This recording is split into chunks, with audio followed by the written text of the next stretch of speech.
Okay, we have made it to the point where now we can try to explain what is the specialty of this prayer of Ein Aroch Lecha Hashem Elokeinu Olam Hazeh V'Zulatcha Malkeinu Lecha Olam Haba Efes Biltecha Go'alenu Yemot HaMashiach V'Doim Elecha Moshiachenu Techiyat HaMetim.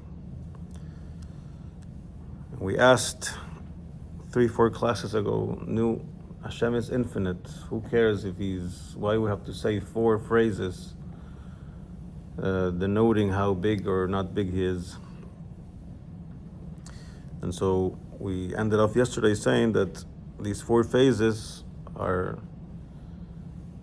hinted at in what we were discussing throughout the past few classes. Well, Olam Hazeh is this world. Olam Haba is Gan Eden, the world of souls. Yemot HaMashiach is when Mashiach comes, and Techiyat HaMetim is the era of the resurrection of the dead, which comes 40 years after Mashiach. And really, in each one of these 4 stages, the godly revelation is more profound. It's a whole different level of godly revelation. Of course, Hashem doesn't change from one to the next, but it does change from our perspective, from what we can appreciate. So first we have Olam Hazeh. This we know, because we are here right now. Yeah? Mm-hmm. Here we can have an understanding of what is called Memale Kol Almin. We've discussed this before, where the light of Hashem can be divided into 2, Memale Kol Almin and Soivev Kol Almin. The light that permeates all the worlds and the light that surrounds all the worlds. The light that permeates all the worlds is a light that is increasingly contracted, yes. So it's increasingly diminished. So that it's adapting to the recipient. So as it goes down throughout all the spiritual worlds until it gets here, it gets dim and dimmed and dimmed more and more and more. And this is the light of Hashem we are dealing with on a daily basis. It's called Memale Kol Almin. It's molding itself to the worlds, but still Ein Aroch. Ein Aroch. Please, so I can. What is this? This is not the page. I thought we were, I don't know who. No. Yeah, you were back in Lechun Ranena, which we did, but Ein Aroch is right before Shema of the morning. 2:04. So Ein Aroch. There is none comparable to you, Hashem, our God, in this world. Even when we're just talking about this light called Memale Kol Almin, which is, in the scheme of things, a pretty low-level light. It's a light that is adapting itself to the world, to the recipients, to everything, to this table, that even as we compare ourselves and compare everything to Hashem, and we're just here putting Hashem in this tiny box called Memale Kol Almin, still, Ein Aroch Lecha, there is none comparable to you with what we can perceive in this world. Yes, we understand your existence, or we can appreciate that you exist, but we don't really grasp your essence, who Hashem really is, right? That's completely beyond what we're able to appreciate here. We can appreciate that that Hashem is inside the whole world, that there's life in the world is a living, breathing thing. Just like we can understand that there's something inside of me that makes me live. No, we have a neshama, so we can understand that. Just like a neshama is filling up the body of the person, just so Hashem is filling up the whole world. Yeah? Okay. but we can't understand what this neshama is, what Hashem is, what divinity is. It's just, I don't know. I know it's there. So this is our level of understanding Memale Kol Almin. But even in this level, we can say Ein Aroch Lecha Hashem Elokeinu ba'Olam Hazeh. Now, someone celebrates his 120th birthday and decides, okay, I'm done here, I'm going to Gan Eden. When you go to Gan Eden, you tell your body, I'll be back later, and your neshama goes to Gan Eden, yeah? And in Gan Eden, technically, you receive a reward for everything you achieved in this world. And in Gan Eden,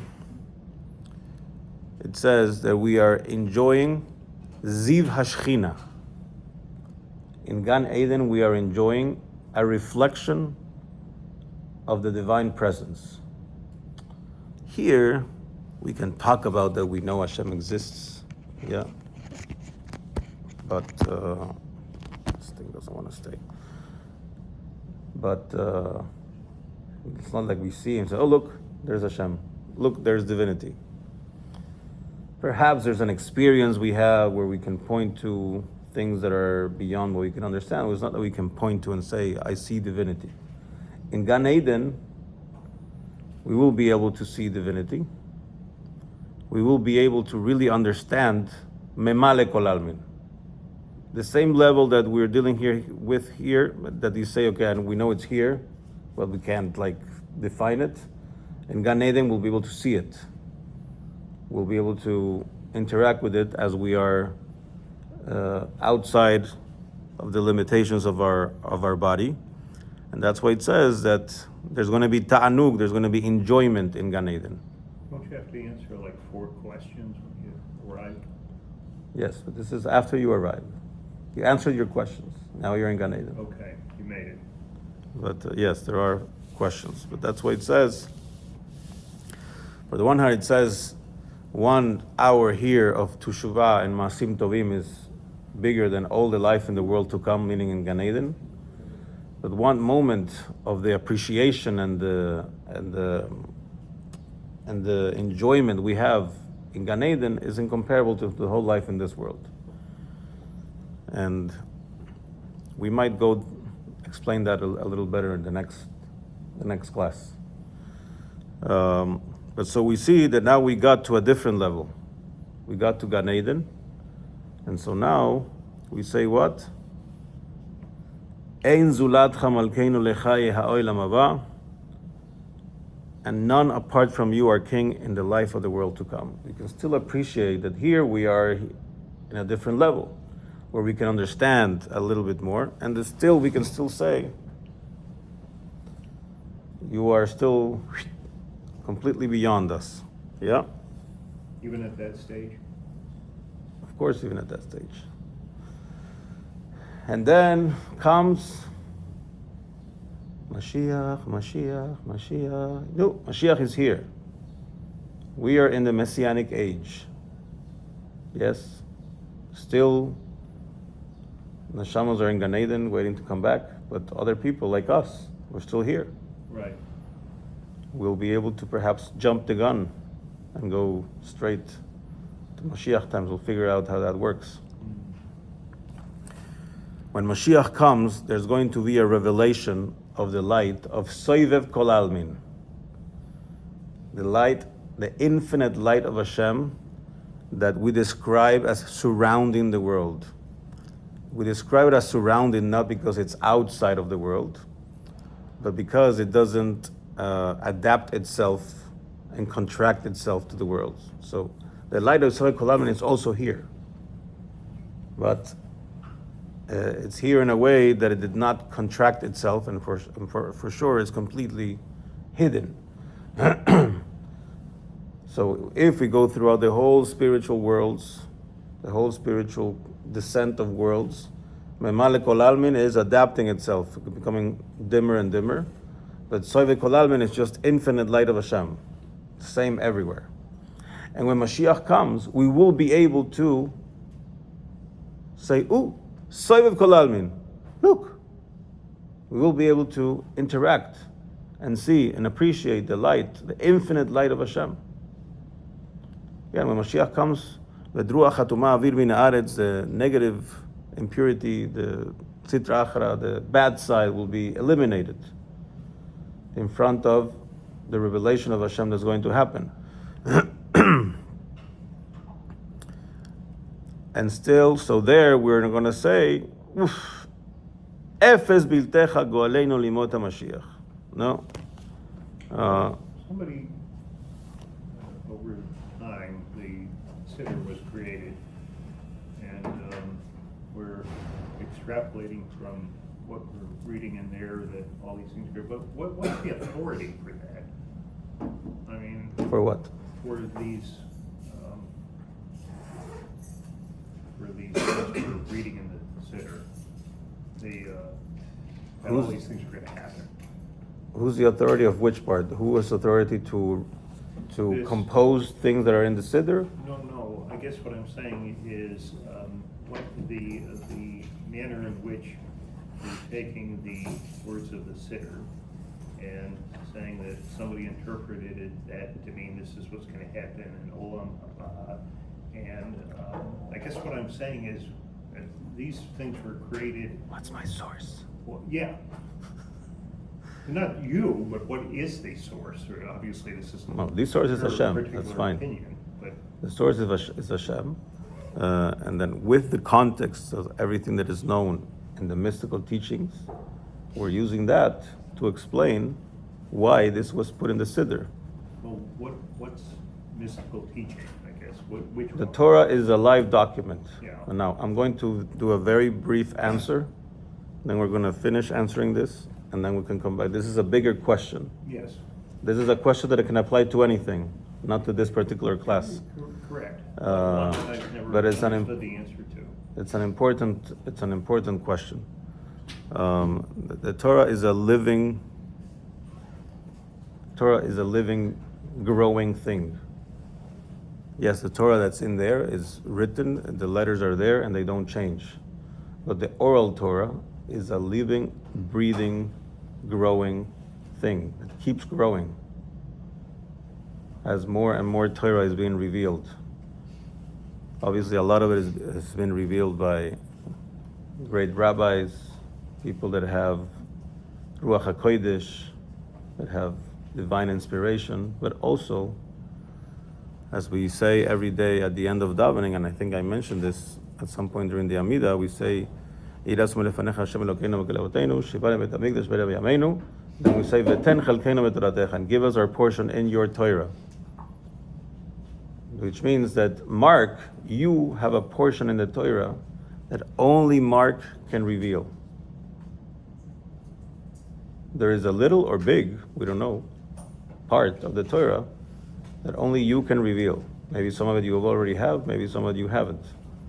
Everybody has something that's already there. It's been there since the beginning, but it has not been revealed. We can talk about this longer if we want. I have a series of classes that talk about this if we want to explore that. But that's a 2-minute answer. Which is just to tell you, there is an answer, but you're not satisfied, which is fine. Well, because we didn't have enough time to explore it. So it sounds like it's related though to the light of Hashem too. It surrounds us. Can't see it, but it gets revealed. And we start to see parts of it. Some of those sources are Mark and rabbis and Avram. yeah. Okay, so third level, Yemot HaMashiach, the light of Sovek Kol Almin, which is a concept described throughout Kabbalat and Chassidus, is revealed in the world at large, and still we're going to be able to say, wow, En Zulat Chamalkeinu, Efes Biltecha Goalel Yemot HaMashiach. There's nothing without you, our Redeemer, in the days of Mashiach. But then we'll get to a different level. 40 years later, what happens after 40 years? of learning with your rabbi, you finally grasp what he's teaching you. So 40 years after Mashiach is here, we'll finally understand what he's teaching, and Techiyat HaMetim will happen. We will finally really understand Sovel Kol Almin, which we've been interacting with it for 40 years, and we will have the revelation of what is called Atzmus, the essence of Hashem. Memale Kol Almin says it's a light. A light is something that comes out of the source, but it's not the source. And Memale Kol Almin is a light that is finite, because it's being contracted. Sovel Kol Almin, it's a light, but it's infinite. But the light is still coming from the source, it's not the source.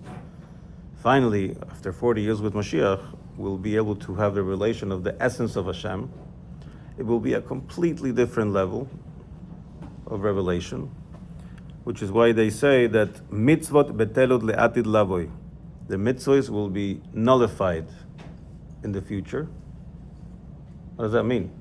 So Mashiach comes, says we're still going to be doing mitzvahs, but then Techiyat HaMetim says, okay people, good job, we're done. No more mitzvahs. What? That's it? No more tefillin? What are we going to do? So, in this fourth level, because Hashem's essence will be revealed, there will be nothing else. Since up until now we say Hashem Echad, Hashem is the only thing that exists, but we exist from our perspective. Once we get to this fourth level, we will understand clearly that we are completely one with Hashem. It won't be a concept that we say, it won't be a concept where we can understand. It will be a reality. And if we become really one with Hashem, there can no longer be a concept of a mitzvah. Because a mitzvah is, how do you say mitzvah in English? Commandment. What do you need for a commandment to happen? Commander. A commander and a commandeer. What's the other word? Yeah. You need two people. Commander. Mark, go get me that. I give you a commandment, you go do it.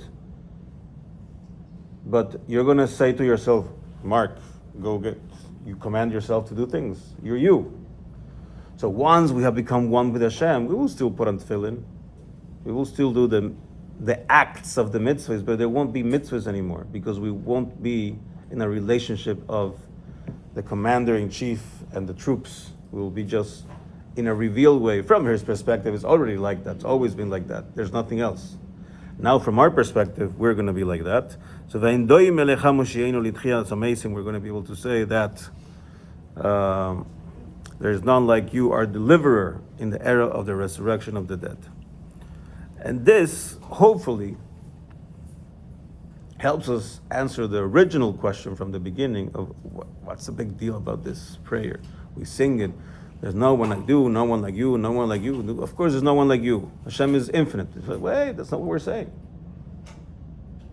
Yes, you can say that, but here we're going through a progression. It says, right now, where we only deal with Memalek Olam and nothing like you.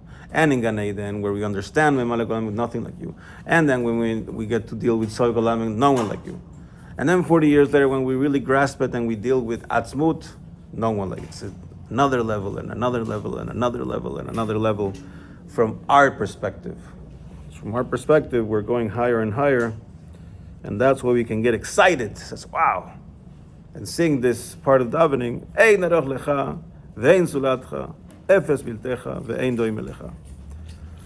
Not because we are comparing Hashem to different things, but because we are appreciating the process. We are appreciating that even though we don't compare to Hashem here in this world, where we're only dealing with Memale, you should wait for the next level, where it's still, you don't compare to this, imagine not comparing to that. You don't compare to this, imagine not comparing to that. And then imagine not comparing to that, and so on and so forth. So you think Hashem is infinite and all you're experiencing is nothing. What Hashem is doing in this world, as amazing as it could be, it's really like nothing for Him. It's like someone coming up to me and says, wow, I saw you moving your pinky like this. I've never seen something like that. It's amazing. So it could be that for that person, seeing me move my pinky, it's amazing. Is it amazing for me? No. And then he sees me moving my hand. Wow. Is it an amazing thing for me to move my hand? No, again. So it's a simple example. Again, from Hashem's perspective, what we perceive as gigantic things that he accomplishes here is nothing. Like literally nothing for him. And then we go to the next level and the next level and the next level and it's still nothing. And so Shabbos is the ideal day to put more flavor and intention and concentration into our davening, as we're not stressed out about whatever it is we have to do during the day. Yeah. You're not, right? You're not stressed out even during the week either. Oh, man, all the time. And so here we have some good meditation material to think in depth. And also remember that Mashiach should be coming when? Today. Hayoim. Im bekoilot ishmau. If we do our job, as the Rebbe explained, all we are left is for us to want Mashiach to come, and then we'll finally be able to start the countdown of 40 years to be able to see everybody who is waiting in Gan Eden to come back with the coming of Mashiach and Techiyat HaMetim b'mheira v'yamein.